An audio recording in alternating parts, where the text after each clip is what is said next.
lot of things has happened since May. We started a new team up in the PA, Pennsylvania, called the Sinister Six, run by Paul Metz. Sorry, and they got about six teammates, and they're producing videos. Yeah, there's a lot of upcoming. Yeah, strong team. Yeah, strong team in PA. A lot of upcoming fishermen and fisherwomen, in PA too. Yeah. So they're showing a lot of the tricks. Not only, they're doing wild water too, right. and they're doing pay lake, because they fish both. Yeah. So, but today's special guest going to be on our show today is going to be Ricky Massey. Ricky Massey. Is it Massey? Massey. Huh? Massey. Oh, he's gonna eat you up. You're his teammate. You're his What is it? Huh? It's Massey. Massey. That's what I said, Massey. We're gonna find out. We're gonna see. But mine sounds more okay. Yours, no. Yeah. Gotcha. But how you guys been doing out there? I mean, what's been up? You guys still fishing? I mean, throw some numbers out. I mean, what's your biggest fish so far? What do you guys got? I mean, post some pictures in the comments. We like to be able. Can you? You can't do that. Yeah, they can post a picture of their fish in the comments. They can't do that. No, why? Look, see? Huh. James has got to eat 3 worms. I was right. But nah, man. It's been a long summer. Yeah. Yeah. Our teammates this year, man, we've had a lot of them get out and put some big fish up this year. Well, it is. One of our teammates, Dwan. Oh my God, he's got. Oh, he's been on fire. He has. He's been doing good the last. Yeah. He's been going hard. Him and Ricky. Yeah. Ricky's got the biggest grassy within our team. Yeah. Dwan has the 2. Biggest common. He's got one. He's got the biggest mirror right now. Oh, he's got the biggest mirror and biggest common. But he's got that the last couple of years. Yeah. Hey, dog, good old Del Hollow, boy. It's good for you. It's good for you. And our other teammate, Brandy, he's got the biggest common on the pay lake side. Yeah. So that's Brandy. Yeah. And so, which we'll be presenting those trophies after at the. What's it going to be? The 2024. 2024, and I'm going to call it the Carp Expo. We're not calling it the Carp Chili Meat no more. I would call it what do you guys think? The Carp Expo? Yeah. Or the Carp Expo Chili Meat 2024? Carp Expo just sounds like it. The Hoosier Carpers Carp Expo. How's that? I mean, you know. It's run by Team Fish Fighters. Yeah, I know. But, I think we got to leave the chili meat in there because that's what it was always about. And chili. It pays a little bit of respect to Jim, though, too. Yeah, you sound like my wife. Huh? My wife says the exact same thing, too. I mean, it's the truth, though. You know what I mean? It's true. We wouldn't be nothing. Jim. You know what I mean? We wouldn't be nothing without Jim. I mean, no. Don't get me wrong, not now, because we put the work in. You know what I'm saying? We're doing everything. We did. He was last seen to Adams Outdoors. Yep. Bait tackle. Yeah. But he helped out a lot. He's like a Bigfoot. And now we couldn't do it without everybody. You know what I'm saying? All the fishermen that shares our videos and he's like comes to the chili meat. He's a myth. Who, Jim? Jim. He's a Bigfoot. He'll be he's spotted in certain different places. Yeah. He was spotted here. Yeah. People taking random pictures with him and everything. Yeah, I do that. It's Jim. It's a Jim. Catch my Pokemon. Yeah. Gotta catch them all. But, do we have any announcements or anything like that we need to? I know the carp. We're trying to get things in plan right now for the Carp Expo, chili meat, whatever. For February 17th. I'm still trying to get a hold of Justin Sears. If anybody can get a hold of Justin Sears, until contact me, please. Pretty please. And so we get this on the roll, so I can get these. I know he's been working. He's been working, and a lot of people's been hunting. He's been hunting too. I'm sure. Yeah, catch that deer. Yeah. Shoot the deer, not catch. He's just a busy person, and family and everything. He's got he's busy. But I'm sure we'll, hopefully we'll hear from him soon. That way we can get it, I think we're pretty much locked in. We have been for the last couple of years. This year's going to be different because we got we're supposed to have the new building, bigger space. Oh yeah, you're right, Ricky. Dewan has the biggest capacity too. Does he? I thought you did, Ricky. No. Ricky's hit one, but I think DeJuan hit one bigger though. I gotta check my stats on that. Yeah, we'll have to. Thanks, Chase. Bottom feeder baits, love it too. But we are giving out a door prize. I don't know how exactly we're going to do this. We want to do a number thing again. When people just throw out some numbers out. He's got a 60. He's got a 60. Kenny Mook in the house. I will do the chili. Thank you, Kenny. Thank you. Yeah, man. Shout out to Kenny Mack, man. Man, he's a man. He's he helps. He helped. I'm just gonna say he helps the team a lot, man. Yeah, thank you. And he don't do it for clout. We give him a shout out because we choose to. He does help. He just helps out. It just goes to show how much he cares about the carp community. Yeah, that's why we're all about. It's just I don't care about. I mean, I do care. I don't care about all these other flavor companies. I think they're all doing great jobs. No, it's to each his own. Yeah, to each his own. Everybody, Team Fish Fighters is all about sponsoring, just promoting carp fishing. That's it. That's all we want to do. We're neutral. I got bottom feeder baits, but I know there's other pack baits out there. Congratulations, that's awesome, man. Keep doing it. Yeah, keep doing Sail it. away. Yeah, heck yeah. As long as we get that whole word going on about the carp fishing, just all for it, World Classic Bait. Yeah, Jacob, I know, man. I want to go down there so bad right now, man. I'd love to go down there for like 2 or 3 days. Yeah, that's what we were just talking about. I'd love to go down there for about 2 or 3 days, boy. Man, it had to be on the weekend, though, man. You know what? We should get like another phone set up thing. Say, hey, caller number 1. Hey, let's go ahead and get that. Go ahead, caller number 2, or something like that. Caller number 3. Tell me what's on your mind. Tell me what's all about. That's all. Well, let me tell you guys. So we're gonna. I guess we're gonna give Ricky a call. Yeah, we'll do it. We've been talking about a lot, man. There's been a lot going on. Yep. So good. Let's get Ricky on the phone, on the horn. Do what they call it, the horn. Was you back in the day when they had rotary phones? Huh? I know I'm older than you, but do you remember the rotor phones? No, the rotor phones. Oh yeah, that's all I remember when I was a kid. Did you? I remember this big old ugly yellow one now on the wall. Rotary phone. That was before Colorado came out. I bet you kids these days wouldn't even know how to use that. They'll be like trying to hit the phone. Ricky Massey. Hello. Who is this?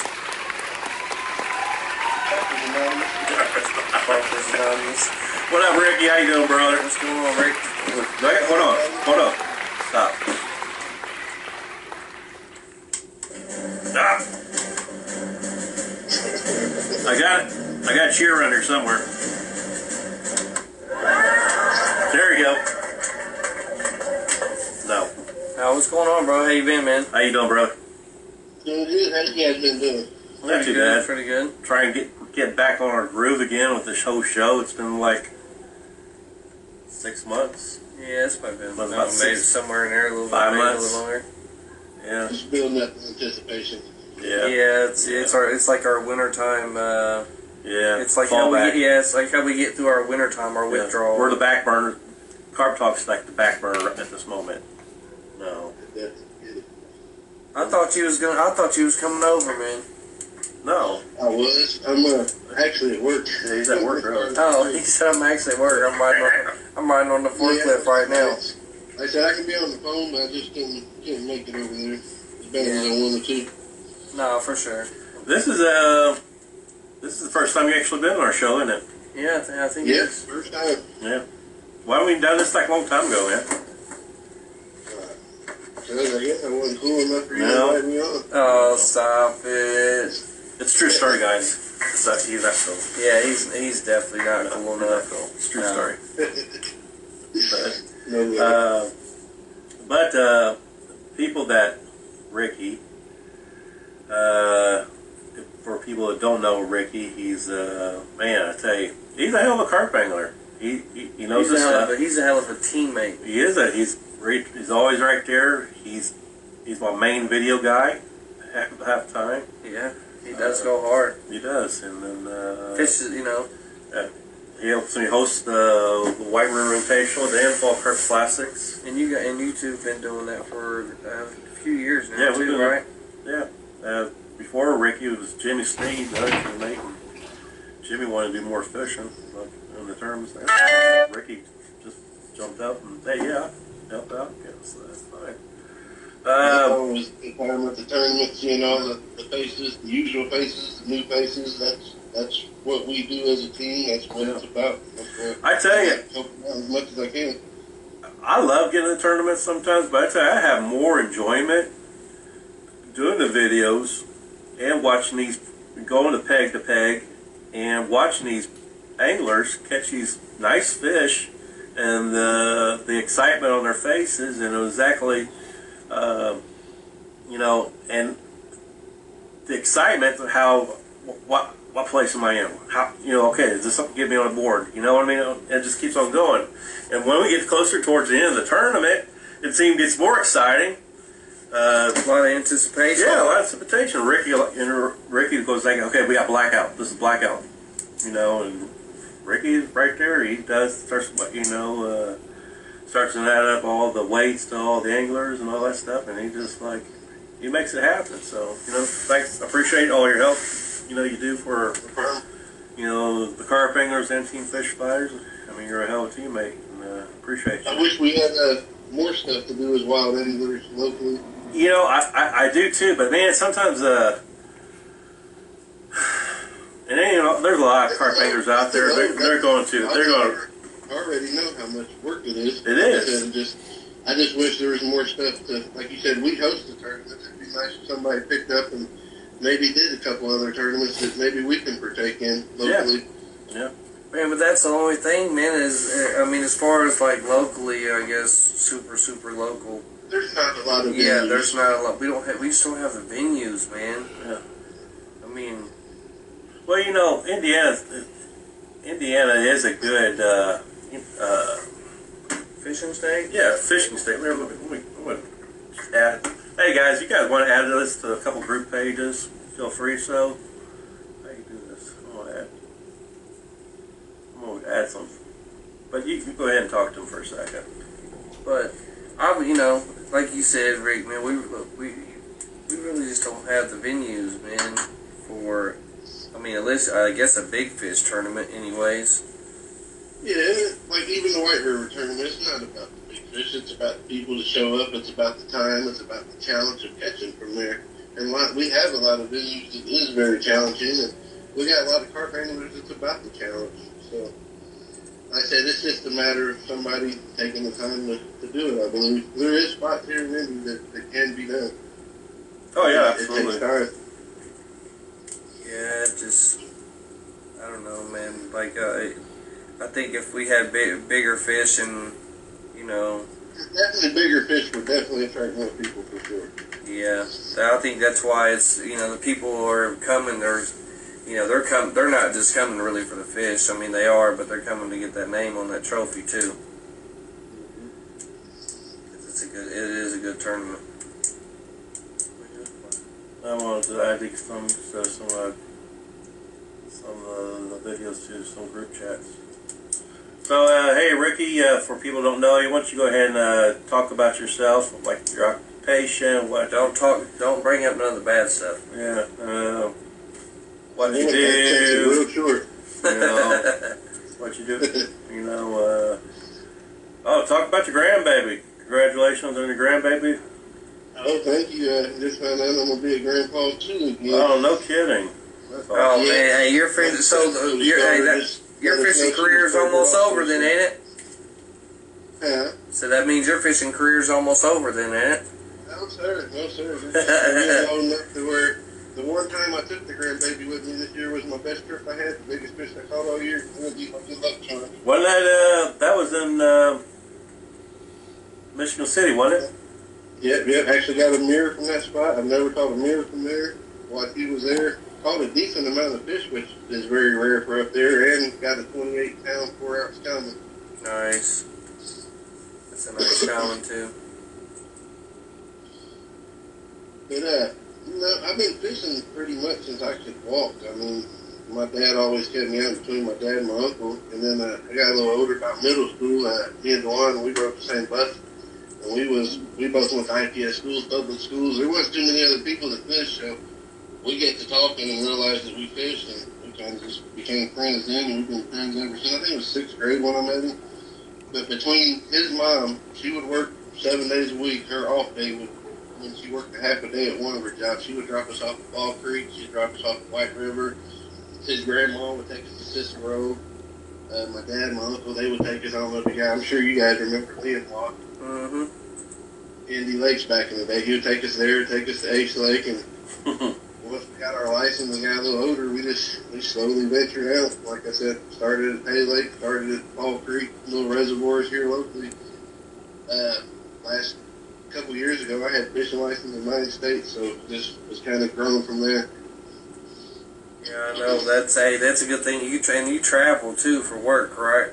Correct? Yeah, I'm fortunate in that part. A lot of my fishing last few years has been able to fish while I'm at work. So, and that's where most of my per diems went too, is to buying them non-resident fishing license. So, off the top of your head, like, what's some states that you've caught some nice fish in over the last couple of years, just from like traveling with work? The last couple of years, Indiana has been my go-to. Up north, Rome City, Sylvan Lake. Besides that, it's Tennessee and Michigan's probably my 2 favorites. I've been to Ohio a few times this year. Usually do good in Ohio. Like I said, once you get to a few of these other venues, it makes it a little harder to fish some of these other local venues. Yeah. Like you were talking, to hold a little smaller fish, or you gotta work twice as hard to get a decent sized fish when you can go to another venue, and it just produces way better fish and makes it worth the travel. Like I said, the hunt is one of the biggest parts for me, is being able to go out and find these different places. And it's hard to find somewhere here locally that you could fish that the next guy hasn't fished or attempted to fish. So or you just can't get to it. Is what I love about the chase of carp fishing. Yeah. Yeah, it's definitely, I ain't really been able to get out that much like I normally have been with, having the baby and everything. Yeah, we didn't make it to Del Hall this year, did we? No. I haven't been in a couple of years. And, right now's the time, though. Right now's the time. Well, it's a great time right now. Yeah. Yeah. Now is definitely the time, man. We're within the next 2-3 weeks. Because, it's a little bit different there than it is here. Yeah, I think about any time in November would be good to get down there. Yeah, this year, I'm with you, Tommy. I haven't done a lot of fishing. I think I've maybe done one overnight trip this year. Everything else has maybe just been during the day, 7-8 hours here or there. But haven't done any long trips, any multiple day trips like I normally do. No, for sure, man. I definitely would, I want to go back to New York. It's on my bucket list. I've never been there in Connecticut. Yeah, man, maybe we should get together, man, and talk about it, Rick. Maybe We definitely will. Maybe it's on my list. It's definitely something I want to do at least once. Once. Man, I'm telling you, bro, it's a blast in the springtime. Especially if you're on the fish. Like, I've never caught more 20-pound fish in my life in one session. I mean, don't get me wrong, that one session's like 3 days, 4 days. Right. But when your bottom fish is 23 and some change. You don't realize how much work carp fishing is till you do a 2 or 3 day session. No. In your spot. There's a lot that goes into it. Netting fish, weighing fish. It puts a toll on your body quick. And the staying up part, bro. Making sure you get some sleep time. It's a balance part. You gotta figure out when they're biting, when they're not biting. That's what I was about to say. Once you get your sleep. once you figure out their pattern, you know, you can kind of go off of their pattern off the first day. Like, okay, they've been eating real good in the morning time. Yeah, they're almost like kids. You can train them, get them on a schedule. It's just hard to when you got several other anglers throwing out a certain amount of baits at different times in your schedule. Yeah. That's what makes it. That's why they call it fishing, though. Oh, I already know. Maybe we had to get a hold of, see if we can get a hold of Kenny Mack, man. See if we can sneak down there for like 2 or 3 days. So, On a weekend or something, like a Thursday, you know what I mean, to Sunday. so I got a question for you. When you get ready to go do start one new fishing hole, and then I guess they'll say the lake's near you. Do you chum that hole up pretty good first before you go there, or you try like to train it? It depends on the spot, but yeah, if it's somewhere I don't know, I'll go out. I might spend the day. Like, just for instance, when I go out of town, you go to another state, unless you can find a group of guys that actually carp fish, it's hard to get any information from any locals. As soon as they ask what you fish for and you say carp, they go, ooh. And I noticed about the other states I've been in, they relate it to the Asian carp or the jumping carp. So as soon as you say carp, Oh yeah, that's a problem. It's invasive. Everybody, you know, yeah. When you say carp, automatically everybody thinks it's the Asian carp. Yeah, the first thing they go is, ooh, what do you do with them? You throw them back? And that's the first thing they ask. But no, I'll try to bait up. I'll do a lot of dirt. I might scope out spots for 2 or 3 days before I throw any bait in the water. Right. I said I'll see what's in my area. What Google Maps is my best friend. I got some 10 drops on Google Maps. It's crazy. Yeah, that's usually what I do is I'll try to bait them and get them in, unless I can just find them. And if I can just find them where they're visible and I can see them feeding, then I don't focus on too much on baiting. But if I don't see any signs, but I see what I think is a good area, I usually keep bait with me, so I can throw a little bit in and come back in a day or so, or whenever I feel is necessary. And what do you chum with? Do you chum just corn? Depends on what I have. Tell them, Ricky. Tell them you're chumming bottom feeder baits. Bottom feeder baits. No, that's the premium stuff. That's what I use on the day of fishing. Yeah, for sure. Use the good stuff.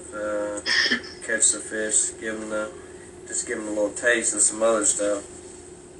Mm-hmm. I definitely like giving a variety, because you never know what they're going to want and what's going to hold them in your swim for that amount of time. Yeah. Well, Ricky, okay, you know, we're heading up. I'm done playing around with this thing, so I already shared some of the groups that I thought would be okay. We got over 800 viewers right now. It all looks, no. We don't have 800. No. I wish. That's how cool we are. But anyway, this is all we got some questions in front of us, a couple of sheets, and this is some of the questions we like to ask some carp anglers.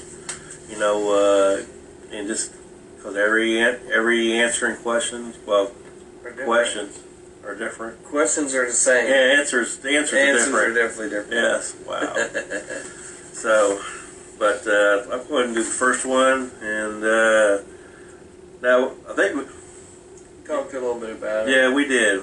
The first question is, when did your passion for carp fishing start? And I think you already kind of said something a little bit about that this morning, didn't you? It was actually when I seen my first Team Fish Fighters video. That's when it actually really... That's what I'm talking about. Yes. That is honestly what... I was kind of a late bloomer to the internet. Yeah. Actually seeing Fish Fighters videos, I knew nothing about them, Matt. I knew nothing about them not listening. I knew nothing about any of that talking to guys' videos. Yeah. And that's honestly what made me want to be a part of it, is the care for the fish and letting it go, and for the next angler, the future angler. And these fish don't get big overnight. I mean, it takes a while for these fish to get big, so taking care of them, I mean, it goes a long ways. And that's the cool thing about carp fishing. People sometimes laugh at me when I'm looking at fish, comparing fish. I'm like, man, I caught this fish before, and it's like, Yeah. how can you tell? I'm like, it has scale patterns. Every scale pattern on these fish are different. If you look close enough, you can usually see the fish you caught, whether it's a year or 2 years apart. I know me and some of the team, I know me and Jeremy Birdine, we got the same mirror and I'm always a couple years apart. You can definitely tell. But just proper fish care gives you those opportunities to see the fish grow, see whether they're growing, whether they're not growing. Are they, Yeah, I was about to say that. R.I.P. Smalley. yeah, rest in peace, Smollies. Rest in peace, Smalley. Yeah, it was some monster fish in there. You know, the only person I've really ever seen. I mean, we caught a couple nice fish out there. You know what I mean? But Justin Keaton. Yeah, Justin Keaton. He hit some monsters out of there. I'm talking about big mirrors and everything, man. Big grassies, big commons. I'm talking big. I'm 30s. He does that about everywhere he goes. He's probably, I ain't gonna say lucky. He is lucky, but he is a very skilled angler. Oh yeah, for sure. When it comes time to get technical, he's man. You know. No, we got a lot of great. That'd always be my little fishing And partner, I man. always say the luck part because he's constantly on the lottery tickets also. I know, right? Like the highest one I ever won is right about $200. Somebody, little Jacob Eversole said. He said, "What about the Rainbow Lake? Any stories, Ricky?" And last time I went to Rainbow Lake, I got hit up by chiggers. I was about 12 years old. It never went back. That was the last. That was the first. You talking about the one off of Raymond Street? Yeah, that was the first place my mom ever dropped me off because we lived right there down the street behind Brick My City. sister and her boyfriend took me, and I got hit up by chiggers all my waist, all the way down to my kneecaps, my ankles. I was a channel cat fisherman. We caught fish, but I've never been back. Was you a channel cat fisherman then too? Because I was. I used to fish for everything, man. We would dedicate one pole for carp at all times with the old treble hook and dough ball. I hate to say that, but growing up, that's what we learned. That's how we learned. Like, we would fish for crappies, bluegill. I mean, we fish for everything. But we always had one set up just for carp. And I give a shout out to my daughter Jerry. She's watching. Hey, baby, how you doing? Love you. But You better be shouting out. my wife. Yeah. Whew. Yeah, she's on there. I'm pretty sure she's on there. Yeah, she's folding your pillow and your blanket right now, putting it on the couch. But hey, but tell them about the story. Wasn't there a fish that you caught? You know, you're speaking of it, you caught fish. You know, time before, the same fish before, and I think it was one was kind of pretty fascinating because I think there's one fish carp that you caught, and then miles and miles and miles down the river, over a dam, you got caught again. Man, that sounds very familiar. Oh, you don't remember it, do you? Man, we just talked about I it. know what you're talking about. I remember the story. It was in White River somewhere. Yeah. It was a little mirror that I caught in Broad Ripple somewhere. Yeah. And then somebody else caught it down by 70. Tell us about Yeah. you changing from hotel to. And like I said, that's upstream. So yeah, these fish move up and down river. Same thing in Bell Hollow. DeJuan's son, when we fished Goat Island, he caught a 28, 29. Oh, I love Goat Island, man. And Matt turned around and caught it like 20 minutes, like a 20-minute boat ride from that spot. The same fish, like I said, you can tell by the scale patterns, a little bigger. But yeah, it was probably a mile or so away from where it originally caught in the lake. Yeah, me, you, and DeJuan, and Unc, and and of course, you know, my son and DeJuan's son. We was kicking ass. Mainly you and DeJuan were kicking ass because you guys had that corner. Oh yeah, that's that day you guys left me on the bank at the dock for about 3 days. Yeah, I remember that. James was like, man, my phone, I can't get no signal. Oh, the reception. They said, Rick goes, hey, call me when you get there. I said, all right, you know, and there ain't no reception down there at all. And I think they said I'm on my way. But 3 days later, He showed up. he showed up to the dock 3 days later. I'm waiting on there for 3 freaking days. He was sitting there like a wet puppy dog. I was. You know, and have my. I was on my way to get him. At least I was coming to get him. And then I had my 7-year-old son with me. You know how I had to entertain him for 3 days. That's hard, man. The kid's wired. He has more energy than all of us. Oh man, we couldn't. Hey, Kitty Mac said, tell us about you changing from hotels to Airbnbs for out-of-town work. Genius. Genius. That's I just got lucky on that. The job became kind of big on Airbnbs because we had more than one guy. They became cheaper than hotels, and I never heard of a lot of the lakes I fished on until I got up there and I just started Googling Airbnbs by the job, and I just got lucky. The closest one happened to be on Sylvan Lake, it was 10 minutes from the job. And just from there, I just kind of ventured on, and they let me pick. As long as it's a reasonable price for the amount of guys we got, they're pretty negotiable. They usually end up saving money versus getting hotel rooms anyway, so that was my sales pitch to be able to stay in lake houses for almost a year. Wow, Sylvan Lake's awesome too. Sylvan Lake is a hidden gem in Indiana. I know a lot of other guys knew about it from back in the day, but it blew my mind the amount of fish that's in there and the quality of fish that's in there. I can do it. Yeah, go ahead. We're gonna make it. Since we got like 15 people on here right now, man. You want to say it? You're like dragging. Okay, I'll just say it. We got 3 spots open on our team. Team fish fighters. We will be looking Indy for team. 3 new teammates. In Indy. Based in the Indianapolis area. Yes. Apply now. Apply now. Send us a resume with your social security numbers. Yeah, we definitely need social security number. IDs. Picture of your ID. Nah, but serious though, we do have 3 spots open on the team. Are we gonna go back to the old school way? What do you think, Ricky? You think we should go back to the old school way? Like you said, where people nominate themselves and people that want to be on there. I think we'd have a better chance of finding somebody with the same passion as you. Yeah, and that's you gotta be very, very passionate. Very passionate. I mean, you guys gotta be the type of people, anglers, that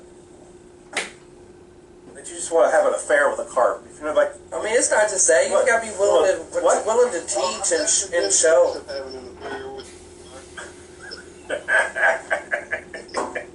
I mean, there ain't nothing wrong with being on a team, but being on a team and actually producing and showing and show up to a video. Teaching and you know what I mean. Like, we have a lot. We have a lot of good. PA guys, they definitely came in here and lit the fire. So. Oh man, yeah, for sure. The new team fish fighter PA boys. We call them the Sinister Six.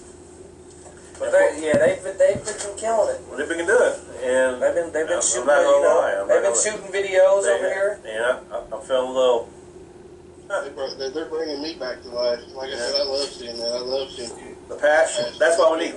That's the word I'm looking for. But passion. I mean, just to speak a little bit on their behalf, you know what I'm saying? Like, they're a little bit more more hometownish, you know what I'm saying, in them areas too. So there really is a lot more passion in it because, they have whole generations and generations and generations that's wrapped up in carp fishing down there. Especially in PA, North Carolina, South Carolina. I mean, we're going back to the caveman days, Grandpa's. So yeah, but carp fishing never really started here in the United States. Civil War. So this is what we're gonna do. We're gonna, like I said, we got 3 spots open. We're gonna fill them 3 spots. Maybe over the next week, maybe over the next month. Apply. Hit up James Sanders. Don't blow him up too bad. Please, please just keep it to 1 message apiece. Or get a hold of myself or Ricky or any of the guys on the team. Like I said, we're gonna pick 3 people. Yeah. We'll put everybody's name on a list. Everybody's always asking how to be a part of it. Yeah, being a part of it is showing up. We try to do at least 1 video shoot a month. Yeah, that's the only 3 things I'm looking for: it's passion and carp fishing, and teaching carp care.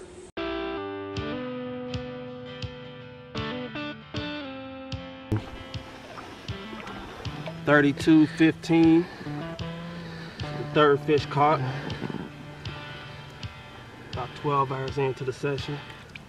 on bottom feeder flavored corn and carp cocaine. Yep. My PB fell to bottom feeder baits again.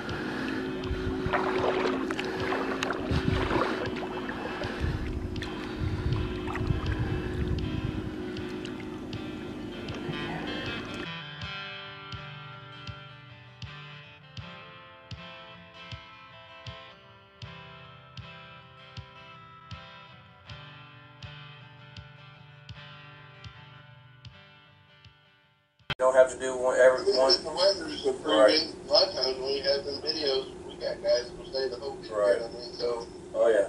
And we go to some pretty good places. Right. And Unless it's like Sylvan Lake when we did it in March. Yeah, that was pretty rainy, pretty wet. Oh my gosh. And then that was bad. I caught a fish, but I wasn't even there to catch it. We We invited Chris. Yeah. Chris from the Bobber Shop. Yeah. Bait and tackle. Yeah. And he was new to carp fishing. He opened up a bait shop and We gave him a pretty rough experience Where's that the first time. What? From Courtsville? yeah, McCordsville, thank you. Yeah. He opened up the new bait shop and he's loaded up with carp fishing stuff. He's got everything down there. Yeah, he's got a good selection of carp angling stuff there. Yeah. Got a lot of stuff. Wild and Pele.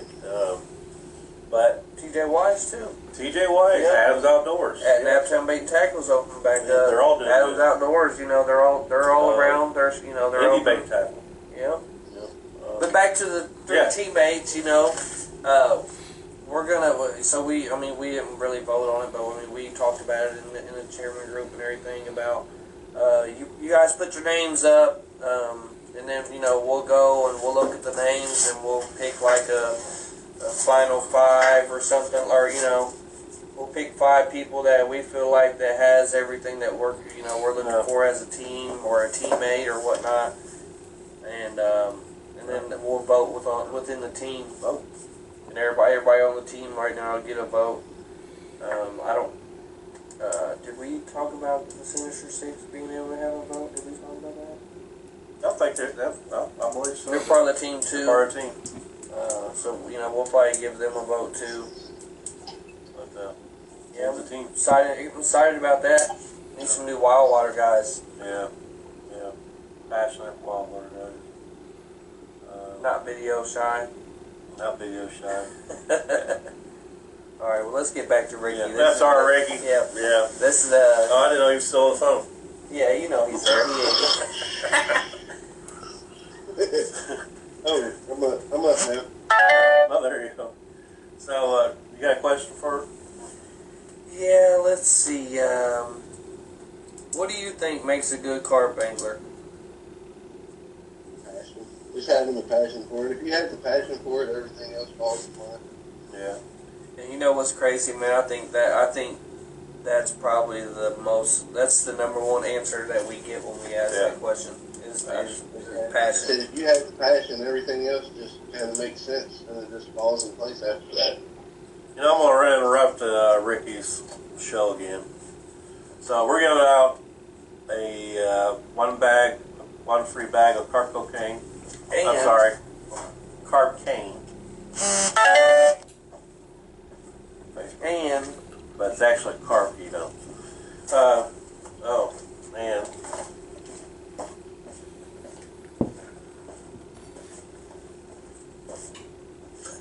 and Oh, throwing out some flavor. let me see. We're gonna put some of this with it, man, because that's what this is for. What is it? This is from Bait Pro. Oh, Bait Pro. Yep, Bait Pro LLC. Gotcha. So, How many bottles do you want to do? All? No, we're gonna do. Four. Yeah, we'll do 4. We'll do 4 flavors. 4 bottles. 4 bottles of Bait Pro, plus a bag of carp cocaine. We want the anglers. You want to do a number thing? And you go ahead. between 1 and 500. Sure, let's do 500. 1 and 500, who's ever closest, or James will have to take his shoes off to count that high. I know more than that. You know, between 1 and 500, and whoever gets it, the closest number, or hits it on the dot, we automatically will say it. Okay, I can dig it. So you guys start throwing numbers. Original Remember, monster. you got limit one per person. Yeah, one. Yeah. One number per person. No, that don't work that because we only got. Yeah, because we've been through this before, man. I think we should just let them burn it up. Burn it up. I mean, I really think we should do. You know what I mean? Like, you know, and if somebody hits it, you know, they hit it. Yes, you got 1 in 500 chances. Yeah, for sure. You know. Yeah, so 1 in 500 start now. You know, if somebody hits it, they hit it. You know, if they don't, if we do see somebody hit it, you know, we're not going to tell you that somebody hit it. Yeah. We're going to just keep letting you go. Dig it. But you get the original monster crab, black currant, hot dog. Hot dog. Let me tell you about hot dogs. Extra butternut. I tell you, back when I first started carp fishing, hot dogs was my best friend on carp fishing and catfishing together. I had to go little piece on a number 2 hook. Yeah. And then I see y'all, man. I see y'all really trying to get this little package deal right here. so also if you guys got any Shout out to Bait Pro. yeah, and If there's any other flavor companies, anything like that that's watching, you know what I'm saying, that wants to give back, or, you know, just a little small something, you know, get a hold of us and, you know, send it out. You know, we'll make sure that we give it out. You know, it helps us out a little bit, you know, and it gives back to the fishing community too. yeah. Also, if you guys got any questions for Ricky or us, you know.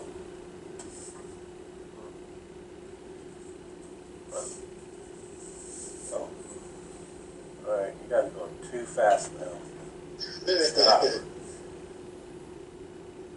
But anyway, okay, go on, Ricky. So, as we're watching all these numbers just fly by, what would you say is your favorite memory and special moment in carp fishing? Yeah, I'd probably say mine and the one of my uncle's first trip to Del Hollow. It was something we've never experienced before. You guys happy? You guys are close. Is that something that, was I with you? No, not this one. This was before I was actually on the team. I didn't think I was on the team until later that year. I think it was early 2018. And it was, I want to share a moment with my you. uncle actually got the 46 pounder off Big Toad Island. I want to share a moment with you. So the only, we only need 2 things from you guys. We only need 2 things from you guys that's watching right now. That's typing in these numbers. In order for you to win, you have to share our live. That's all we ask. Share our live and have the correct number. Oh, there you go. And you got to be subscribed. Yeah, I mean, I'm sure if most of our people on here is subscribed. Yeah. Yeah. Every subscriber. So there's 14 people right now. We should at least have 14 shares, and we appreciate that, man. Yeah, appreciate it. Okay, so that was a good one. So what rigs do you like to use on pickups? Do you prefer? And then one of my favorites is tiger nets or anything that pops up really. I like the Ronnie rig or just the basic anything from my main rig. Like I'm drawing a blank. Just a basic hair rig really, that with a little bit of shrink tube on my hook to keep it to line. Now you say a tiger net. I mean, do you like the flavor with it? Do you like the Tiger net, of course. Well, heck yeah. Kenny Mack said we have 42 shares. I like throwing them out, putting foam in them. I like them to get them to where they pop up. That or putting them with the pop up, paired with the pop up of some sort. Most of my baits I like to pop up with a little bit off the bottom, some way. Now, I think I know what you're talking about. Now, how do you do that? Right? You got the long shaft. Pop-up or some type of like fake pop-up, even a fake corn. Where you, okay, but yeah, so you want your, the rig kind of come off the bottom of the lake floor a little bit. You know, maybe like what, say, two.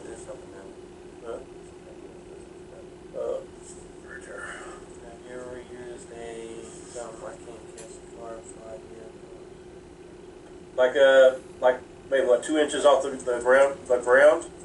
More like about a half inch off the Half bottom. inch? Just popped up enough to get above like any foot. And it also And you use the split shots on, like a couple of split shots on it, right? Some type of weight, some type of putty or split shot, just to keep it pinned down so you can control how high it popped up. Right. I also learned when I was fishing, I think it was Lake Webster up north. I stayed on Airbnb in there, and it had like almost 2 foot of weeds there and mush at the bottom. And I seen the carp were there. I couldn't get my bait presented to take it. So I actually got to the point where I was making 2 foot long rigs. Man, I appreciate y'all, man. Y'all are going crazy. Catching carp. My sinker would be stuck down in the mud, but my bait would still be popped up above the weeds. So, like I said, fishing these different venues gave me a lot of confidence in fishing some harder scenarios to where I can prevent my bait and I feel it's presentable. That's the hardest part is when you're fishing over hours of time is the whole time you're thinking is my rig tangled up. Is my bait still there? The sun dragging out of the spot? Right. Or you got to have your rigs you're comfortable with. You got to have your setups you're comfortable with. You got to have how you like it, and that builds your confidence. And you got to have confidence, I think, to be a good fisherman. If you don't have confidence in your stuff, you're always going to be reeling in. You're always going to be changing stuff, and you're always going to be chasing your tail. Yeah, I believe that 100%. If you got confidence in what you're doing, I think it goes a long way. Right. Now, do you like fishing in the weeds? I like fishing outside. Also, I like the challenge of it. Like I said, sometimes a good challenge makes the fish even more memorable. Right. So anytime you can pull a good fish out of a hard spot, I mean, it makes for a good memory. So yeah, I like the challenge of it for sure. But nothing beats a good open flat spot where you can bait your chum and you don't lose your rig drilling in. Ain't no lie. That's why they call it fishing. Yeah, I hate that. Of course, now. Team route, let's start counting 200. Hey, I appreciate y'all, man. Hey, we appreciate y'all a lot, man. Y'all, they're really going ham on these comments for real. I'm pretty sure they done hit 1 through 500 already. They probably have. I guess I could tell them. We'll tell them at the end. Well, they haven't hit the number yet. Yeah. The number? What? So, okay. You can't give them no hints. I can't? No. What do you prefer the most? Lakes, rivers, ponds, or canals? I love river fishing, but our rivers here locally just don't produce the big fish, so I'm kind of grown to like the lakes better. You get usually a little longer trip there. Although I fish the canal a couple times a week in the morning after work. But I'd say the lake right now, here locally. Now, if I was to travel and we had access to a river with bigger fish and better quality fish, it would probably be the river. A river.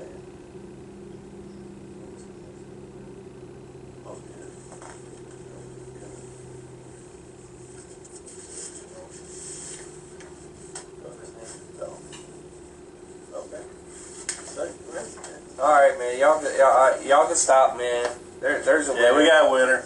There's been a winner for a little bit, man.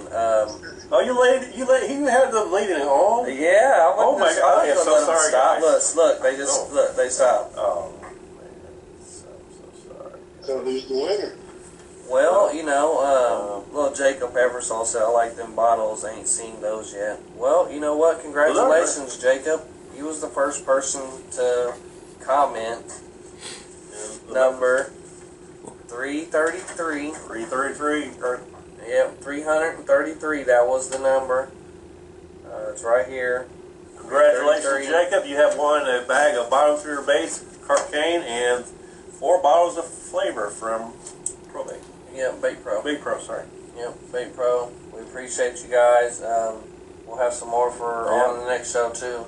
Definitely. So, we'll start right He back said, hey, I finally beat the root.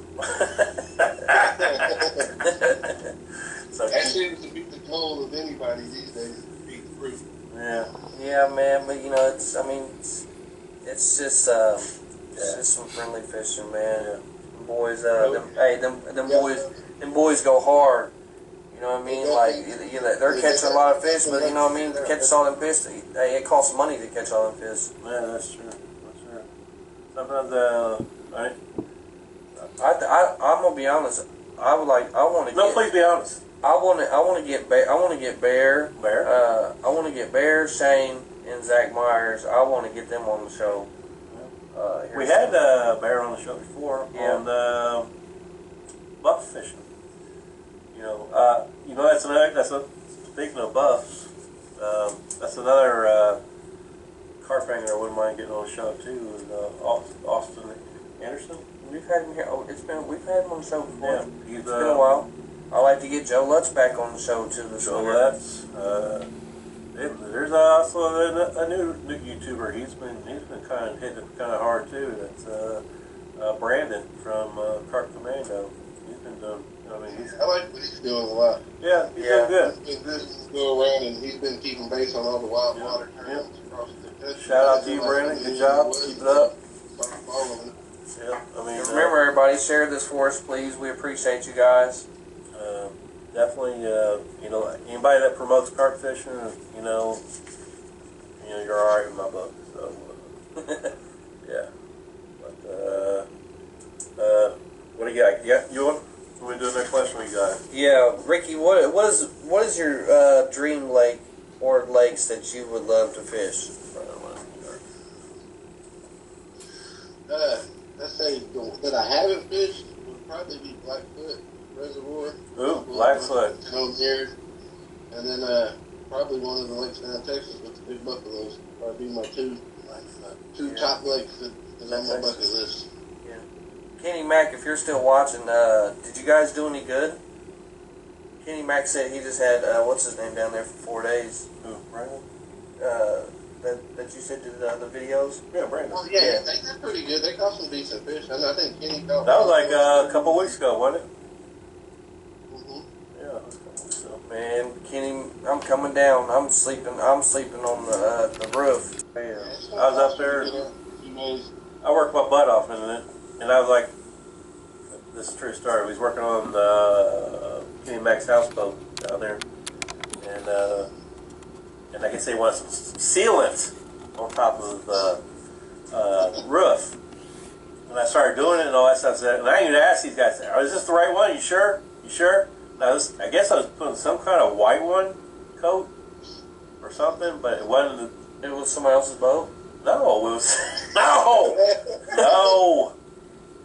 It was the right boat. But that's the only part that was right. Yeah, but I think it was just the wrong stuff I was using. Did you get the job done? I think I did. What did? Did it leak? That's another story. He said, I ain't got no complaints. I ain't got no callbacks. Yeah. So, but yeah. But yeah, I probably love it. I love to fish there too. That's a nice boat. He's got set up really nice. To go to Dale Hollow, Mikey, Bertie, it'd be worth it, bub. Yeah, he had set up real nice. Fuck, I drove them motherfuckers for 3-4 days. I do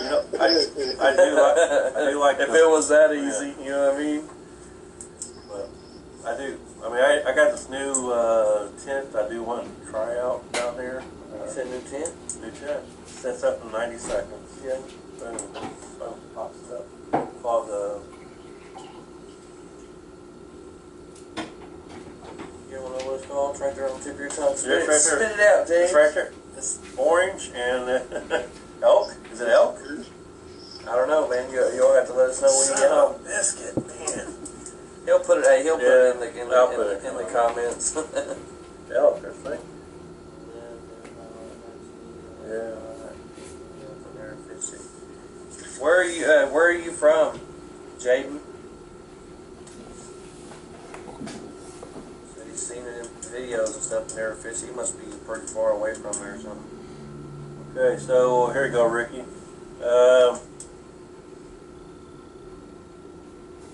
What is this? No. What do you say? Nope. What would you say that would attract the carp, the pack bait or the flavor of your pickup? I honestly think they eat the pack bait. Yeah, that's the attraction, I would think, right? In the wild. Like I said, I don't do a lot of pay lake fishing, so I think in the wild, I think your pack bait's what gets them there. Yeah, some people says the boilies. You know, sometimes it's the boilies or if they've seen them before. Well, if you're fishing with boilies, it could be the boilies, but between the two you gave me, I think it's the pack bait. Yeah. Yeah, let's say what I think. Whatever wherever you're at, whatever you put out there, if it's a new food source, they're going to eat it. Whether it's corn, oats, boilies, you know what I mean.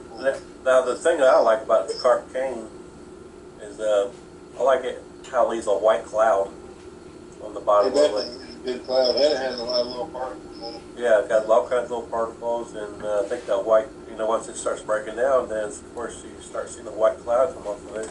I feel like that's the attraction. They all the water column. Yeah, so they're like, hey, what's that? Is that Burger King over there? Is that McDonald's? And, oh no, that's like bottom feeder base. That's bottom feeder base. But I did learn that the carp cane is frowned upon by TSA when you go to the airport. Oh man, they will search your bag for it. Yeah, sometimes when I mail this stuff off, they always ask me what's in the bag, and I'm like, pack bait. What's pack? What's the name of the product? Cane. Yeah, in the pay lakes. We need to do a cavity search on you, sir. Because everybody's throwing chow. Yeah. Alright. Okay. I go. Oh, here you go. What is your personal best on the commons and the mirror? And grassy and both. Because I know you fish for all of them. Common carp would only be 31 pounds. Mirror is like 29.15. Grassy was 58.11, I believe. Man, that's crazy, dude. I got a koi, probably a couple pounds, the only koi I've ever caught.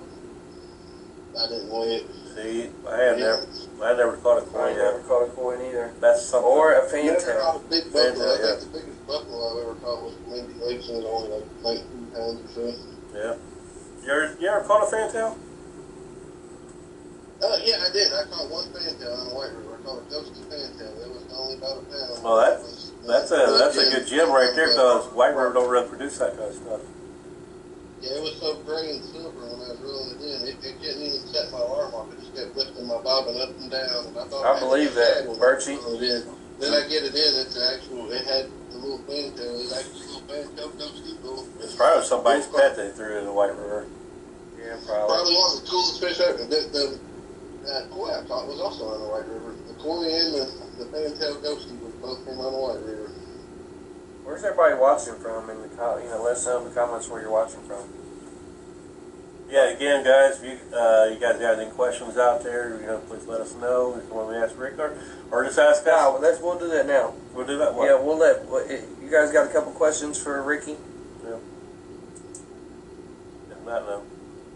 I'm sure there's almost 20 people watching. Yeah. So I'm sure somebody got something. Let's bribe them. Let's get them up. Let's bribe them with another flavor. Bribe them with another flavor? Yeah. Whoever give us the best questions that we think. Who answers the best questions? No, who we think gives out. We're voting. We're voting on the best question. Or should we? Oh, okay. I see what you're saying. Yeah. Who's got the best question for Ricky? Is that what you're saying? Yeah. Nah, let's not do that. Oh, Joy. I throw rice. Rice. Do you throw rice all year round? You ever threw rice, Ricky? Very rarely. Very I rarely. put some in my channel just as like to soak up the juices from the corn and the other stuff I use. Now, do you Say what? well, you just said very rarely. So, hey, people out there, you guys ever throw rice out in a wild lake? I mean, rice, mainly a lot of people use it for pay lakes all the time. But I'm curious, does anybody out there do rice outside of the wild water? And what kind of flavor do you use, and what was your best fish on it, I guess? So we got a couple of questions. Said, what is your go-to hook bait in the cold? Ooh, Corn. sweet corn. That is a good one. Sweet corn. Or just a fake pop-up corn. One single corn. Smaller bait. Yeah, usually it's just a salted sweet corn is one of my go-tos when it gets cold. Salted sweet corn. Yep. What size hook do you use? Usually number 8. Number 8? Unless I'm somewhere targeting big fish. And that's a hair rig, right? About 6 is about the biggest I'll go. Do you? And that's even 220 mil boilies. Okay. So, do you sometimes put a sweet corn on the hook too? Sometimes. Justin Keaton, that's one of the things I got from Yeah. him. Never not try a pole with just corn on it. Oh, yeah, for sure. Yeah. Because as a carp angler, do you think that what's that word I'm looking for? Attraction. Attractant? Not Or attracting, like the view. The presentation? The presentation. Thank you. The presentation is a good thing, or do you think that? I think presentation is everything when it comes to carp fishing. There you go. Breathtaking and everything too. Especially if you're fishing in the wild, you know what I mean? Right. Right. Presley said, what is your best memory while fishing? Well, Oh, that was the one in Del Hollow when we went 2018. It was our first trip. My uncle actually got the lake record temporarily. Got a 46 pound, and we had multiple big fish, and it was just a trip of a lifetime. Right. We had a lot of fun, a lot of memories. your uncle almost caught a good sized carp. Del Hall, he likes to throw in your face all the time. He did catch a good Oh, he size. did. Yeah. He always catches bigger fish than me. I make all the bait, I do all the work, and I know, right? I see that. I'm catching some kind of trend there. It's like he has 3 PBs bigger than mine. His common PB, that's the only thing I got him in. His common PB bigger than mine. He has 2 mirror PBs that's bigger than mine. Yeah, that trip, he got his biggest fish before we left for that trip, I think, was a 17-pound common. He broke that like the first fish. And if I'm not getting a 46-pound common, and he got a 33-pound mirror. 43-pound common. Yeah, that's a pig. Now, from what I understand at the time, wasn't he like the second person to catch the biggest carp off Aldale Hollow, from what I understand? He was the first for about that year, and then a guy came from Canada. Yeah, Canada. He got one, Was I it think Paul? it was 46 Yeah, Paul. pounds next year. What, Paul? I forget his last name. Paul Hunt? Yeah, Paul Hunt, yeah. Paul Hunt from Canada got it.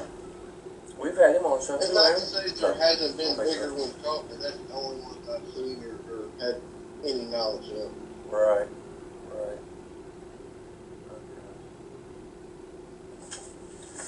Alright, so, There you go. yeah.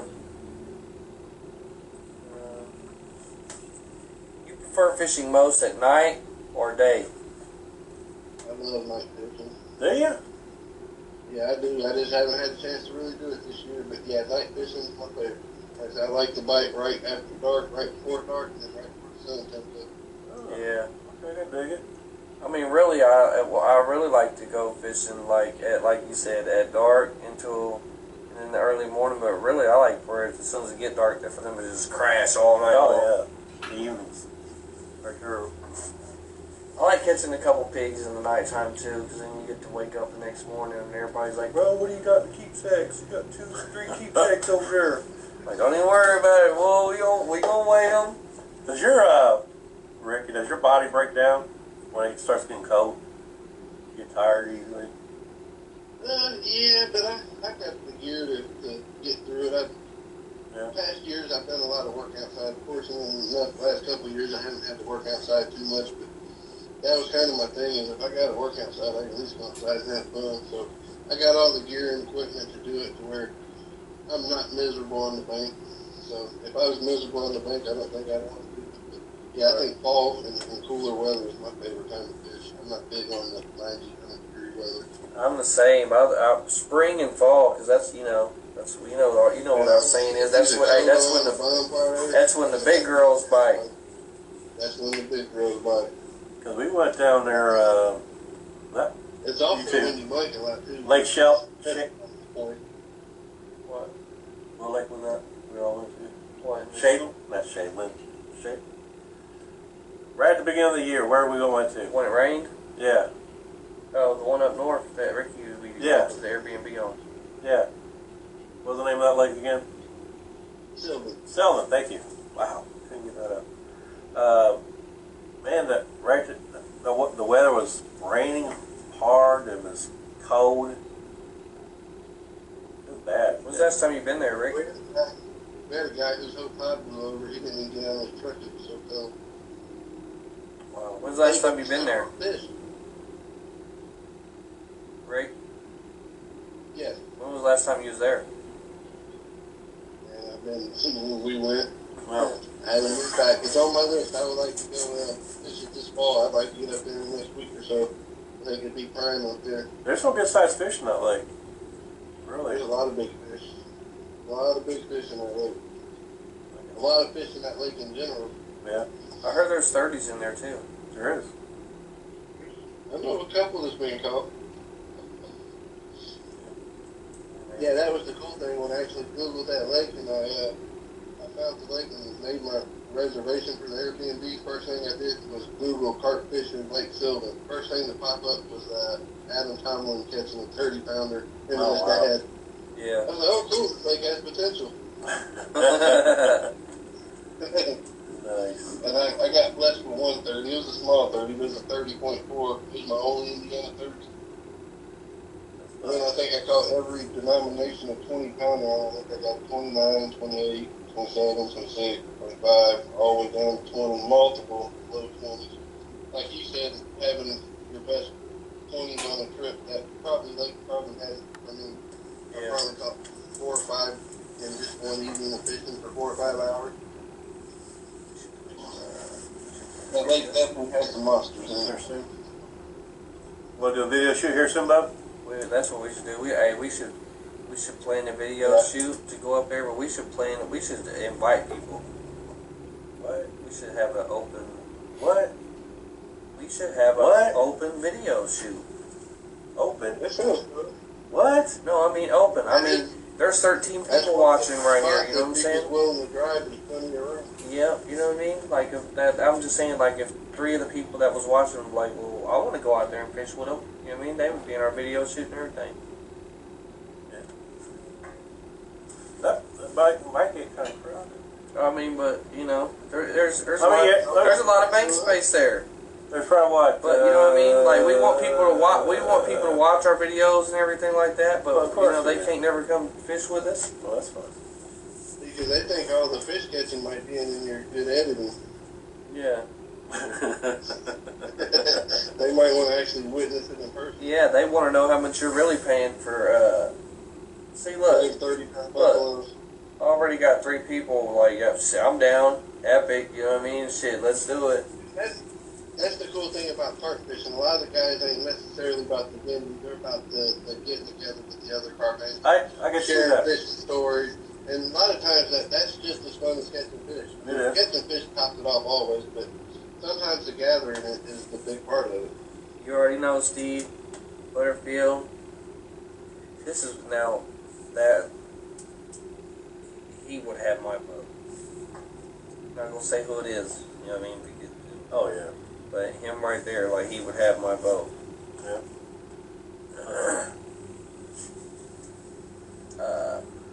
Let's see here. What kind of advice can you give on chumming your swim to bring in the carp? Keep it simple. I mean, start off, you don't want to waste a bunch of money on boilies if you don't know if the fish like boilies or you don't even know if the fish are there. Like I said, I keep it simple with filled corn. I boil it. And if you're going to chum it, like I said, I try to chum it a couple of days before I fish it. I chum it nice and heavy. That way in a couple of days, I feel confident that the fish feel confident in feeding. And as long as they feel confident in feeding, usually you can catch them. Right. Yeah. What is your craziest experience while fishing? What did you witness? This is probably gonna be a good one. Yeah. 'Cause he's been on white river fishing a lot.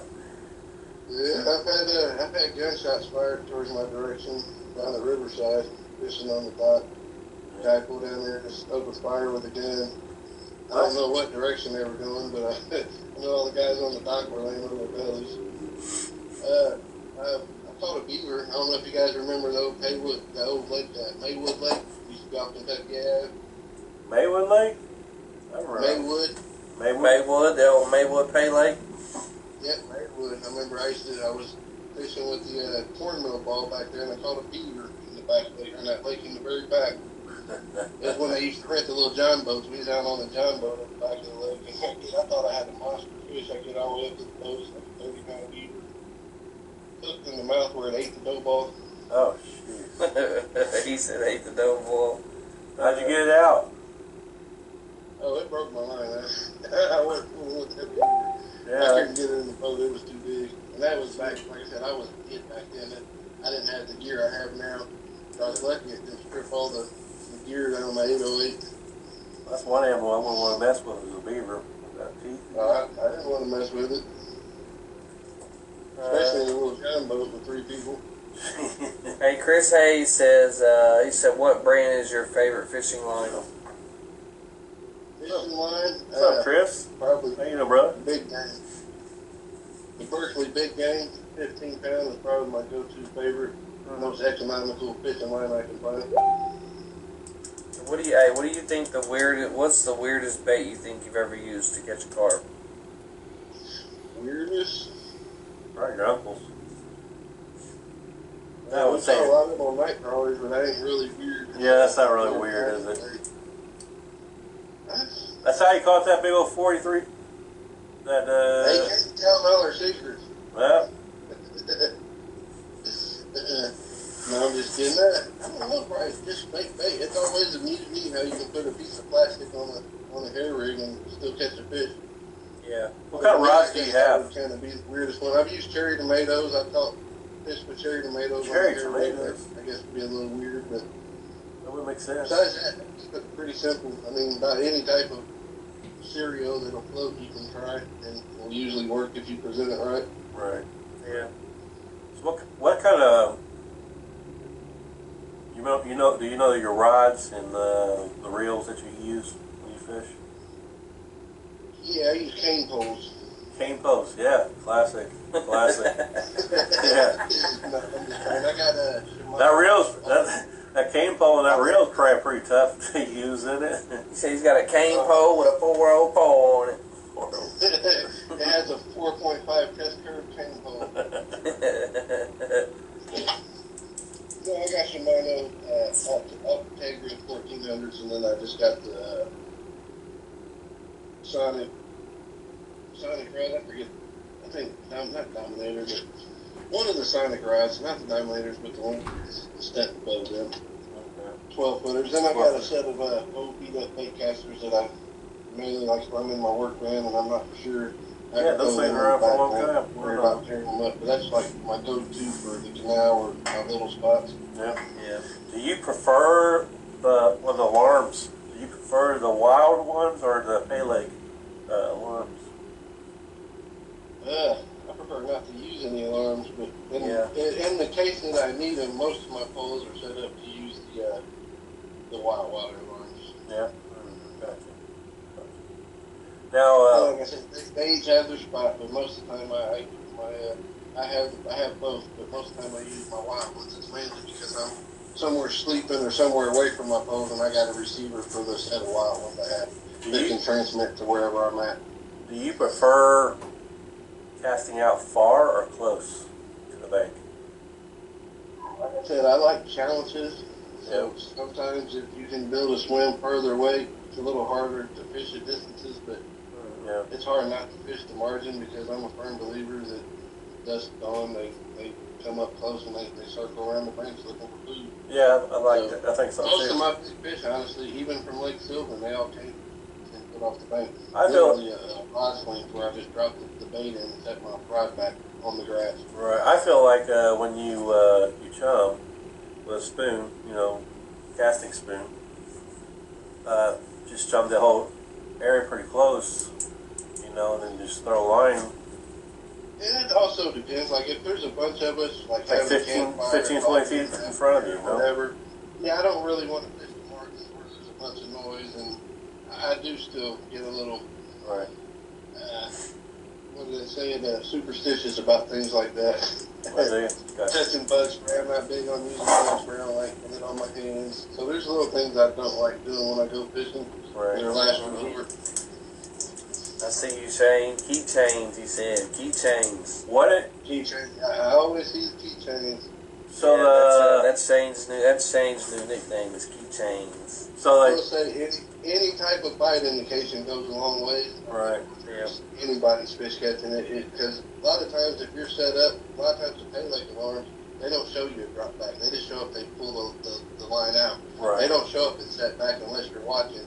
Yeah. If you have some type of bobbin or something that's a little weighted hanging on it, Right. it's a lot easier to observe when you're actually getting set back. Or because when it gets cold like this, sometimes the fish won't run it. They'll just sit there and pick it up, and all you'll see is your line just go up and down, but it's in their mouth. You just got to lift up on your rod. Because they're sitting down there just shaking their head trying to stick your hook. Right. Hey guys out there, some of the questions that we're asking Ricky, if you guys got a question, I have a question for him, but if you guys want to throw out the answers to what you guys do, that's great. We're all learning each, everybody's different skills. So some of the questions I'm asking Ricky, if you know the answer to your situation, throw a comment in. Throw a comment on what you guys do too. So that's the cool thing about fishing with different people, is learning different ways, different tactics.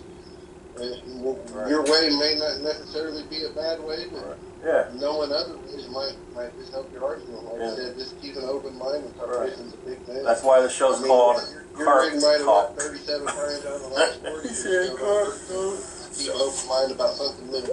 Right. But hey, I got a question for you, Ricky. Who do you look up to as a mentor for advice on carp fishing? I guess, over the years. You said James Sanders, right? I know me and the one we've always He said James Sanders. a friendly competition, competitive thing going where we push each other to do the best. Besides him, I would say probably Gilbert Huxley, Rick Slinker, Mike Martin. There's a few older guys. Mike Martin, he's pretty powerful. I like getting with that. I always usually learn something. Gilbert Huxley, he loves teaching. I know if you ever fish with him, if you don't learn something while you're fishing with him, you weren't paying attention. Yeah, that would be the reason why you didn't learn nothing, because he wasn't paying attention, because he's always there to teach and show. Like I say, anybody I fish with, like I said, Kenny Mack, I learned stuff from Kenny Mack. He learned stuff from me. Like I said, just anybody I fish with, I try to spread the love and the knowledge, and I try to pick up and learn something from them. And I will honestly say, about everybody I fish with, I have one little thing that I do now that is probably because of them. Huh. Oh, hey, right on, Corey. He said, I used to look up to you, Tommy, when I was young, back at the wheel, and my dad. The wheel. That's pretty cool. Yeah, man. I thought I owned wagon wheel when I was a kid, boy. Go out there. Hey, you can go out there and rip 30, 40 fish. Back in the days, it wasn't about who was catching the biggest, because that just wasn't what it was. You know what I mean? Unless you was in the jugs or you was fishing a little day pool or night pool, it was about how many fish you catch. I only caught 5. Well, I caught 37 on dough balls. Anybody use that stuff anymore? There's still a couple old school people that I've seen that at like Indy Lakes that use it. You know what I mean? Yeah. I think the guy at White River, I was pretty for sure was using. I think William Bowman was out. Oh no, I think he caught a few too. No, he did catch it. He caught a couple nice fish, really. A couple nice ones.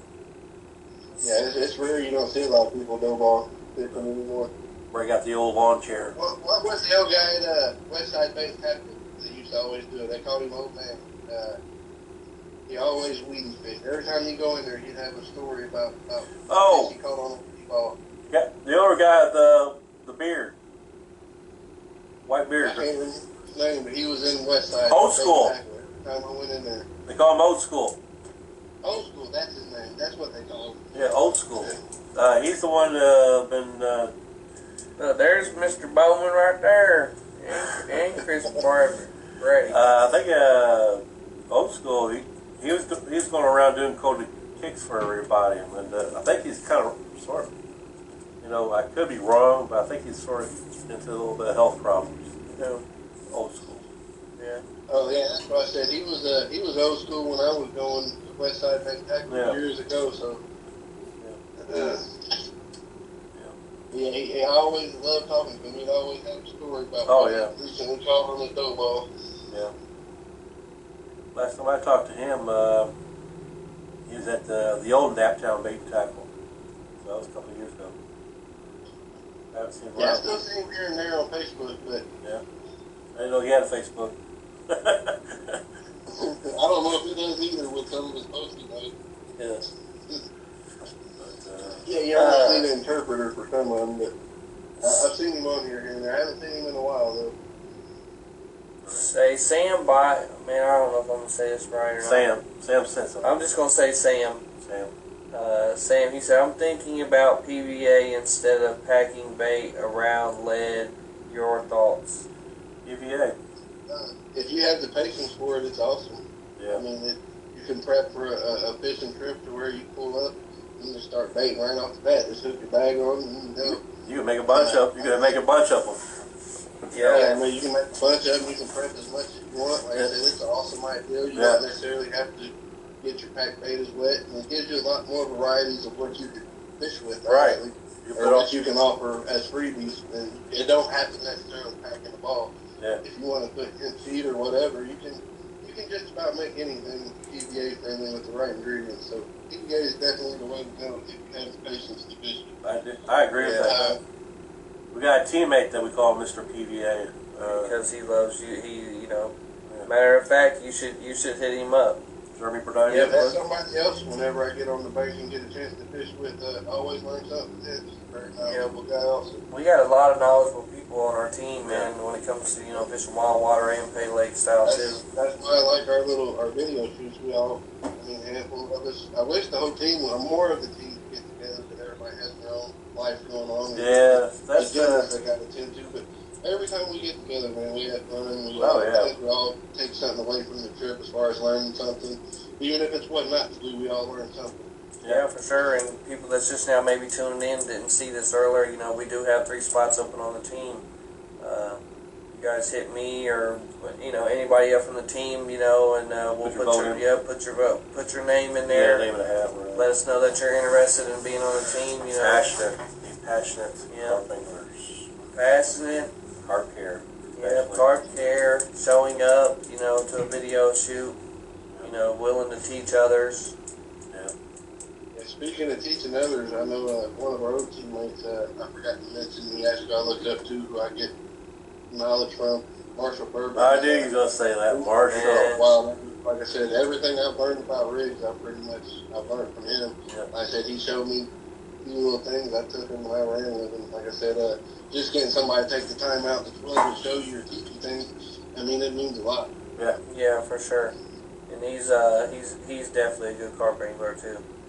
Yeah, like I said, he has the rig making down the science. He can list off every rig, tell you every component to every rig, and he can explain the mechanics to you. And that means a lot, being able to know the mechanics of what you're fishing, so you know how to fish. Yeah, it really does too. It makes a big difference. Yeah, they just had didn't they? Not Marshall. Gilbert? They just went to a CCC tournament, didn't they? Yeah, I think they just had a tournament somewhere. I've seen them. Chicago. Oh, no, yeah, they was up north. They just had, it was Bruce Mitchell. Oh, it was. You're right. Dell Anderson Memorial. Just kind of like a social, I believe. Yeah, Dell. That's, when I was talking about more stuff here in Indiana locally, I was talking about more things somewhat like that. Them guys got together. I think they They hung out for 48 hours. I don't think one of them caught a fish, but I think they had one hell of a time doing it. Oh yeah. Oh yeah, for sure. Yeah, I bet they had a lot of good laughs. Big fish. So anytime you can hang out with friends and make new friends and learn something and have a potential to catch a big fish, that's a win-win any day to me. It's just, I think it's just hard for us to be able to have a nice place like, you know, I mean, we could do it on White River or something That's like the that. one thing I've noticed about traveling is, a lot of these other states, they're set up. They want you to go out and enjoy the wildlife. You go to the lakes, they're not trashed out. There's not trash everywhere. They got grills, picnic tables. It's like it's set up for people to come fishing. Yeah. About anywhere you go in the city here, you gotta watch out for heroin needles. You gotta watch out for homeless people. I mean, it's Almost any people place that has, even Eagle Creek. I stay a block from Eagle Creek. But whenever you go, the banks are trashed. I mean, it's Right. such a beautiful place just to see it in that situation. Yeah. So, And it's so unfortunate that so many people don't care about some of the Yeah, natural resources yeah. that we do have. so on your Google Maps that you go, past week I've been going through Google Maps, especially here, you know, rivers and lakes here in Indiana. What do you think about Wabash? That's one lake. That's one river I've never fished. It's Now, something I've been wanting to fish, but I've never fished it. the Wabash around between Illinois area, okay, Mhm. I can't seem to find a good spot over there at all.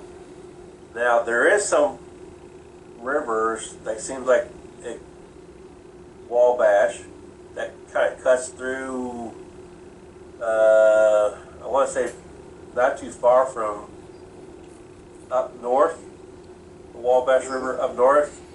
I have seen some good spots, and I've been dying to catch something, you know, a carp out of Wabash, or I don't know. I've been just trying to find a good spot for a good weekend. You know, some place different. Lake Schaefer. Lake Sullivan. Thank you. Man, what the heck? It's like past your bedtime, James. Yeah, it probably is. Yeah, it's 10 o'clock. Is it? Wow. Have fun when you have fun, boys. But yeah, that's a great lake. We just answered that. Did you say you prefer lakes or rivers? I prefer a river, but we just, like I said, we got White River here. Yeah. We don't have any rivers that produce any like real monster fish. No. I mean, we do have some big fish more here. Bigger body water than lakes. Far I in try to find a between. lake that's a little older that has the potential to have big fish. So, Now, would you say the rivers will have the bigger fish, or do you think the lake, Yeah. the it's lakes? different. Like so, every state's different. Here locally, our Yeah. river, we got a lot of small fish. There is some bigger fish in there. But I fished the river my whole life. The biggest carp I've ever caught on the river is 24 pounds. Okay. I think in 4 ounces. But you can go to some of the lakes here in Indy, and that's big fish in Indy regardless. Yeah. Just because there's not a lot of big fish, but there's lakes that hold bigger fish than that in decent numbers. So I think the lakes here, and I think Lake Michigan is probably one of our best resources for big fish. Lake Michigan. But there's some other ponds and lakes in between that have some gems. Like I said, it's one of those things you never know till you get your rod down and get your lines wet. True. So, There's definitely more water in Indiana than I got time to fish. yeah. Yeah, ain't that the truth? That's all around the world, really. Yeah, especially when you travel for work, it's hard. Everywhere I pass, I gotta want to fish there. Like I said, I got so many pin drops on my phone. If I get a chance to fish a third of them, I'll be happy. What's your big plans for next year? And longer trips, Fish as much as farther possible. trips, or stuff that I haven't done that I want to do. Yeah. I said bigger fish is the main thing. I want to break some PBs next year. Right. Yeah. That sounds about right. That's what I think I want to really do. I really want to focus on doing a lot more wild. I want to do some. I want to go to New York in the spring. I want to fish that tournament. Like it's just one. What is that? That's 3 times now, right? What? You're fishing up New York Yeah, I've been there twice. twice. No.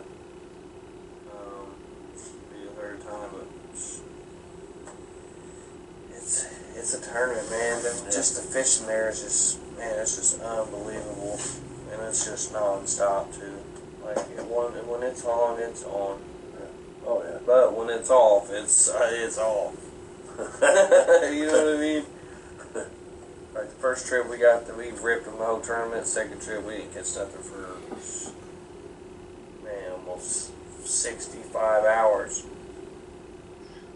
But once you start re-guessing your strategy, doing anything at that point is a confidence booster. yeah, and we got first place and second place. First place is on the right. Second place is on the left of us. Have you ever striked out at Dale Hollow? I Say that have. one more time. Have you ever striked out at Dale Hollow? This last time I went down there, but I don't consider it a strikeout. I went down there to help a friend, Kenny Mack, work on his boat. Oh, okay. And, fishing was kind of But you didn't put the time into the priority lake. when I went. But yeah, the last time I went, I didn't catch anything. We was there, I think, for 2 nights. Like I said, the main purpose of the trip was for work, not fish. But fishing's always a plus when you can enjoy both. Not which I like that. Anybody you want to give a shout out to? Yeah. other teammates and all the other up and coming anglers that's out there getting it in every day. Yeah. Yeah. That and bottom feeder baits for making good bait. Don't be trying to show off your muscles from making all that bait, mixing all that bait. It's got to be slow. Huh? It's got to be slow. I mean, it's that time of year, it's going to get slow. Need more people buying more bait. Huh? Need more people buying bait. It's Go to your local big store. bait shop. Buy more bottom feeder bait. Blow James up. Yeah. Better make sure you're getting there, everybody. You might have people that want bottom feeder baits right now. Yeah, hope so. In fact, I think you got a message with somebody asking how to order it. Yeah, that was earlier today, wasn't I it? didn't see it. Nothing wrong. Yeah, just I want to say Brian Hauser said something about it. 317-374-6935. Text. I do like when I start this little, like a caller thing.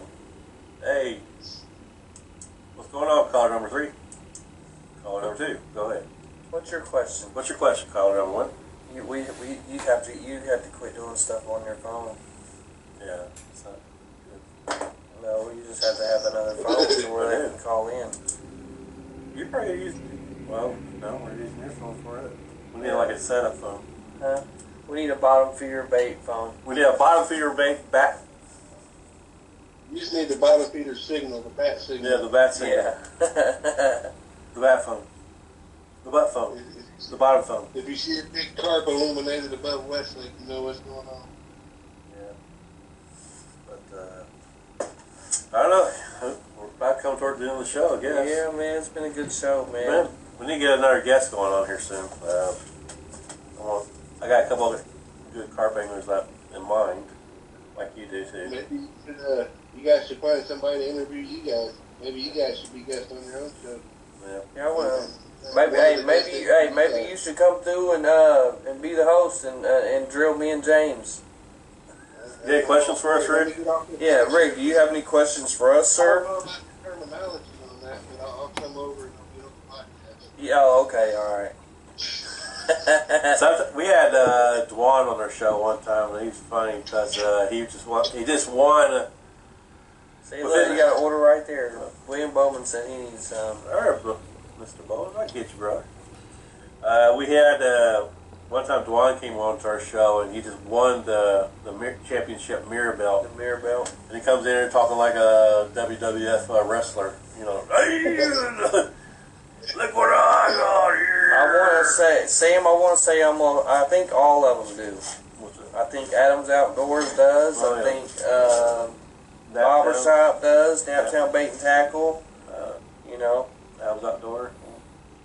We got a lot of different, we got a lot of guys on our teams that are sponsored by different flavor companies, different bait companies. Like, we don't discriminate at all. We all like what we like. Yeah. Promote carp fishing. You know, we're just here to promote carp fishing. You know, that's why you'll hear us talking about multiple different bait companies or multiple different flavor companies or multiple different alarm companies. This show is sponsored by Bottom Feeder Baits and Big Money Beepers. You know, so, you know, you guys want to step up and, you know, Sponsor a show. No, we can't forget about Carp King neither. Because Carp King, you know, he helps us out too. Yeah, he donates to all the tournaments. Yep, he shows it, and he's more of a pay laker more than anything.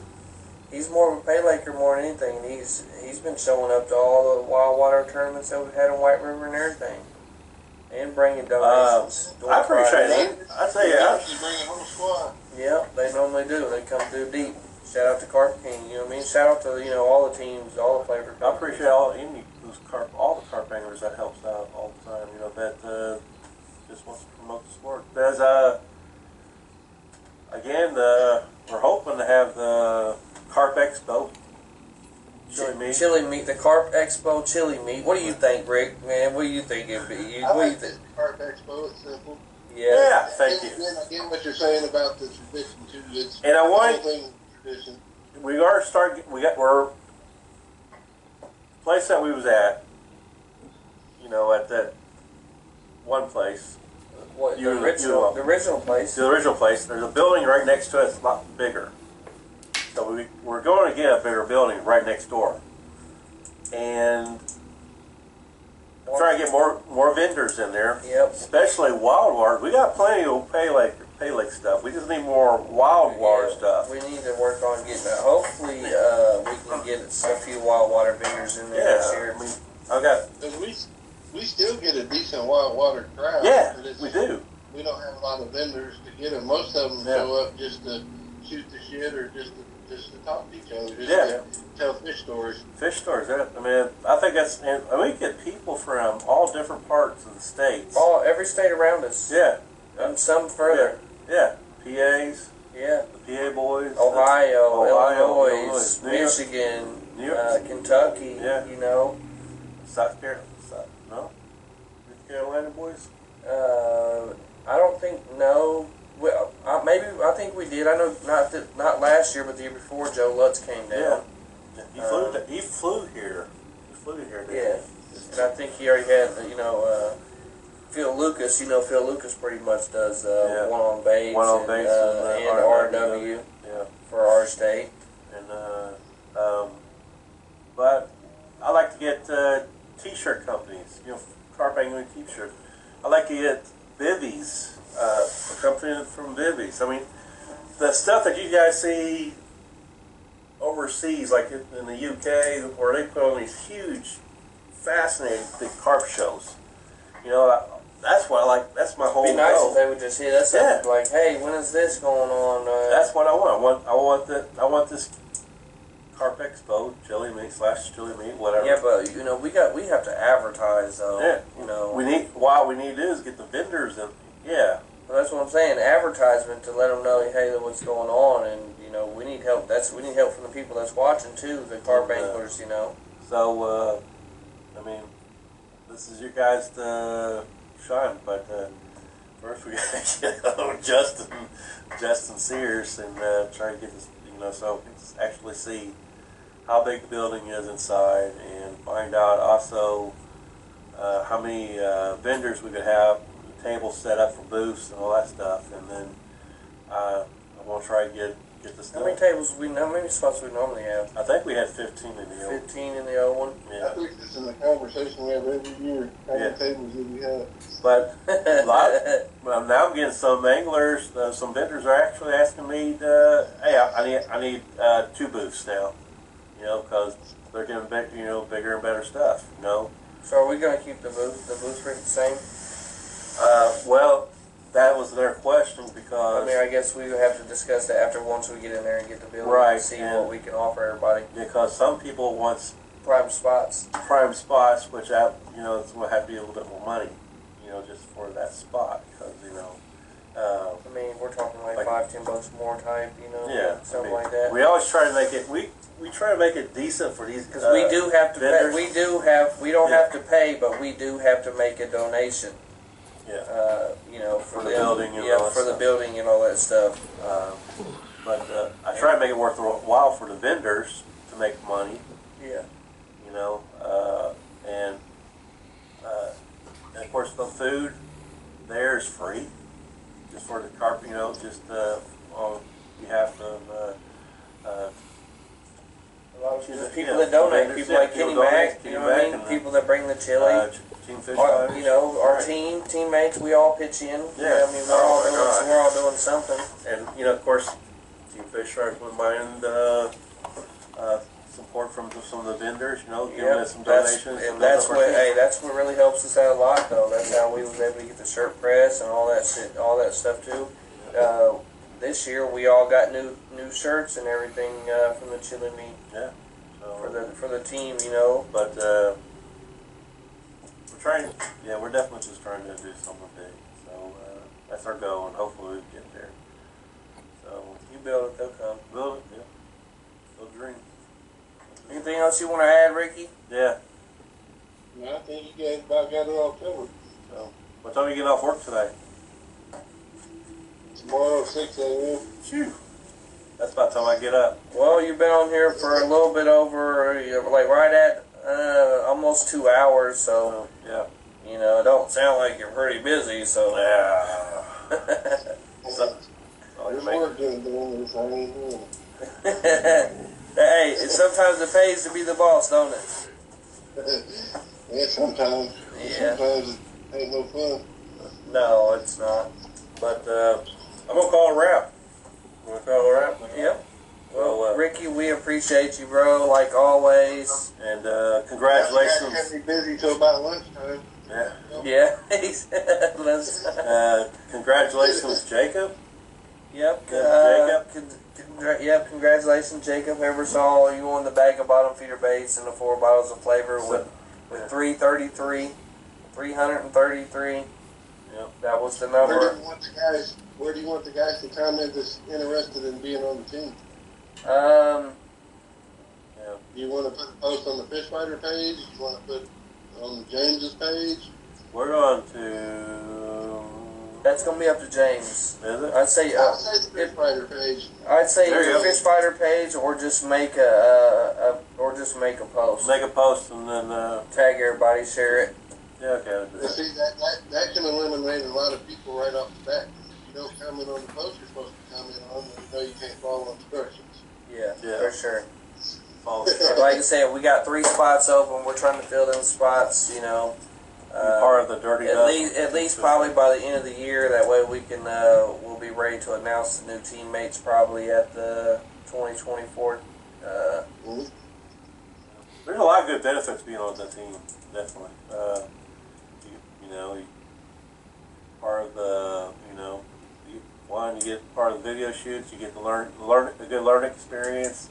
You're in the YouTube videos. You're in part of the inner circle tournament. Inner circle. I want to say Team Fish Fight tournament. Who's got the biggest fish? Yeah, that's kind of big between the team. Because we give out 4-foot trophies. You know, for whoever catches the biggest comment. You know, we got and the biggest mirror, medallions, and blacks, biggest buff, and biggest grassy, and Yeah, we need somebody to knock the one off. yeah. I think he's taking home all this year. yeah, he is. He's taking a lot of hardware home this year. Yeah, that's why I got. But though, you know, just, hey, being out that there and, can't win no trophy if you don't get out there if you ain't able to get out there and fish. You know what I mean? But yeah, that's it. So Well, Ricky, we appreciate you, bro. appreciate you, brother. Appreciate everything you do Have for a good night. you too, brother.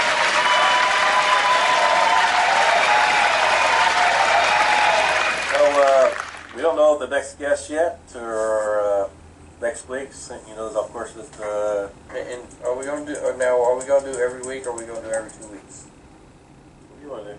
It really don't matter. We'll leave it up to them. They want us. Well, you guys let us know. You guys want us to do it every week or every 2 weeks. But I don't know. I mean, we got a good crowd. You know. We'll talk about the next guest. We'll get that figured out. Yeah, we'll get the next guest here come here soon. Like I said, we're just going to start the Carp Talk and back up through the whole winter. Maybe it'll stop sometime in March again when the fishing season starts getting heavy again. So and don't forget to apply if you guys would like to be on the team. Yeah. You know, we're going to do a voting. We're going to go back to the original vote. Everybody on the team gets a vote. Hey Jacob, congratulations on the pack bait and the flavors. If you want to send me your address. No, he's alright. You get some? I'll probably see if I go Sunday.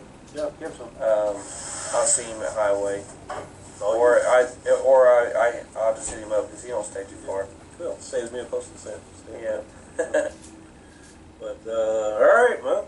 Yep. Well, we appreciate you guys too, man. You know, always support your local bait shops. Snaptown Bait and Tackle, Indy Bait and Tackle, Adams Outdoors, Yeah. the Bobber Shop. Indy Bait. You know, Aberdeen.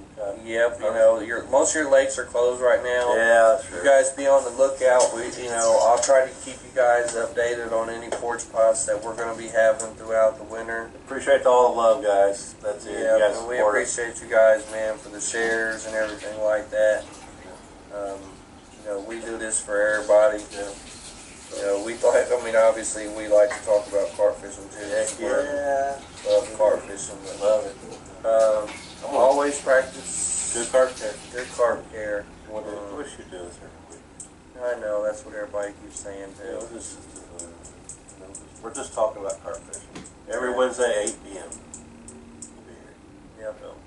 I think it's set in stone. Every Wednesday, 8 p.m. For all your carp online needs, carpangler.com. Perfect. Yeah. Yeah. Yeah. I just didn't know. I know he's been, Been around. Yeah. Okay. Yeah. What else? We appreciate you guys, Yep. man. And we'll see you All right, guys. Thanks for watching. All right, guys. Bye.